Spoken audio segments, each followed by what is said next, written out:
ಕೇಂದ್ರ ಸರ್ಕಾರದ ಜನಪರ ಯೋಜನೆಗಳ ಕುರಿತು ಅರಿವು ಮೂಡಿಸುವ ವಿಕಸಿತ ಭಾರತ ಸಂಕಲ್ಪ ಯಾತ್ರೆ ಬೀದರ್ ನಗರದ ಮಂಗಲ್ಪೇಟ್ನಲ್ಲಿ ಆಯೋಜಿಸಲಾಗಿತ್ತು. ಇದೇ ವೇಳೆ ಕೇಂದ್ರ ಸರ್ಕಾರದ ಯೋಜನೆಗಳ ಕುರಿತು ಕಿರುಚಿತ್ರ ಪ್ರದರ್ಶನದ ಜೊತೆಗೆ ವಿವಿಧ ಯೋಜನೆಗಳ ಕುರಿತು ಮಾಹಿತಿ ಹಂಚಿಕೊಳ್ಳಲಾಯಿತು.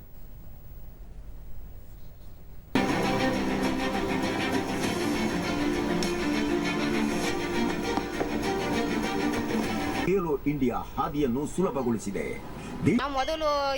ದೂರದರ್ಶನದೊಂದಿಗೆ ಫಲಾನುಭವಿ ಸವಿತಾ ಉಜ್ವಲ ಯೋಜನೆಯಡಿ ಉಚಿತ ಅಡುಗೆ ಅನಿಲ ದೊರೆಯುತ್ತಿರುವುದರಿಂದ ಸಮಯದ ಉಳಿತಾಯದ ಜೊತೆಗೆ ಆರೋಗ್ಯಕರ ಜೀವನ ನಡೆಸಲು ಸಾಧ್ಯವಾಗಿದೆ ಎಂದರು. ಅದರಿಂದ ನಮ್ಗೆ ಎಲ್ಲ ಕೆಲಸ ಜಲ್ದಿನೂ ಆಗ್ಲತ್ತದ ಮತ್ತು ಮಕ್ಕಳಿಂದ ಟಿಫಿನ್ ಆಗಲಿ ಏನೇ ಆಗಲಿ ಕೆಲಸಗಳು ಜಲ್ದಿ ಆಗ್ಲತ್ತದ. ನಮ್ಗೆ ಸವಲತ್ತು ಸಿಕ್ಕ್ಯದ. ಮೋದಿ ಸರ್ಕಾರ ಕಡೆಯಿಂದ ನಮಗೆ ಭಾಳ ಇದು ನಮಗೆ ಒಳ್ಳೆ ಅನುಕೂಲ ಆಗಿದೆ. ಅವರಿಗೆ ಬಹಳ ಧನ್ಯವಾದ. ಅಗ್ರಿಕಲ್ಚರ್ ಲೋನ್ ತಗೊಂಡಿದ್ದೀವಿ. ಫಲಾನುಭವಿ ಕೇಂದ್ರ ಸರ್ಕಾರದ ಯೋಜನೆಯಲ್ಲಿ ಸ್ಥಳೀಯ ಬ್ಯಾಂಕ್ನಲ್ಲಿ ಕೃಷಿ ಸಾಲ ಪಡೆದು ಕೃಷಿಯಲ್ಲಿ ತೊಡಗಿಸಿಕೊಂಡಿದ್ದು ತಮ್ಮ ಸಂಬಂಧಿಕರಿಗೂ ಯೋಜನೆಗಳ ಬಗ್ಗೆ ಮಾಹಿತಿ ನೀಡಿದ್ದೇನೆ ಎಂದು ತಿಳಿಸಿದರು. ಮತ್ತೆ ಅವ್ರಿಗೂ ಲೋನ್ ಸಿಗೋ ಹಾಗೆ ಇದು ಮಾಡಿದ್ದೀವಿ. ಬ್ಯಾಂಕ್ ಆಫ್ ಇಂಡಿಯಾ ಒಳ್ಳೆ ಮ್ಯಾನೇಜ್ಮೆಂಟ್ ಇದೆ, ಒಳ್ಳೆ ರೀತಿ ನಮಗೂ ಇದು ಮಾಡ್ತಾರೆ. ಎಲ್ಲ ಹೋದ್ರು ಯಾವಾಗ ಹೋದ್ರೂ ನಮಗೆ ಲೋನ್ ಬಗ್ಗೆ ಯಾವುದು ಮಾಹಿತಿ ತಿಳಿಸ್ತಾರೆ.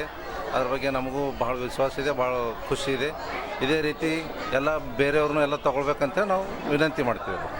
ಸಾಮಾಜಿಕ ಎಸ್ಬಿಐ ಬ್ಯಾಂಕ್ನ ಹಿರಿಯ ಅಧಿಕಾರಿ ಹನುಮಂತಪ್ಪ ದಾಬಡೆ ವಿಕಸಿತ ಭಾರತ ಸಂಕಲ್ಪ ಯಾತ್ರೆಯ ಸಂಚಾಲಕನಾಗಿ ಕಾರ್ಯನಿರ್ವಹಿಸುತ್ತಿದ್ದು ಅಟಲ್ ಪಿಂಚಣಿ ಯೋಜನೆ, ಪ್ರಧಾನಮಂತ್ರಿ ವಿಶ್ವಕರ್ಮ ಯೋಜನೆ ಸೇರಿದಂತೆ ಕೇಂದ್ರ ಸರ್ಕಾರದ ವಿವಿಧ ಯೋಜನೆಗಳನ್ನು ಜನರಿಗೆ ತಲುಪಿಸಲಾಗುತ್ತಿದೆ ಎಂದು ತಿಳಿಸಿದರು.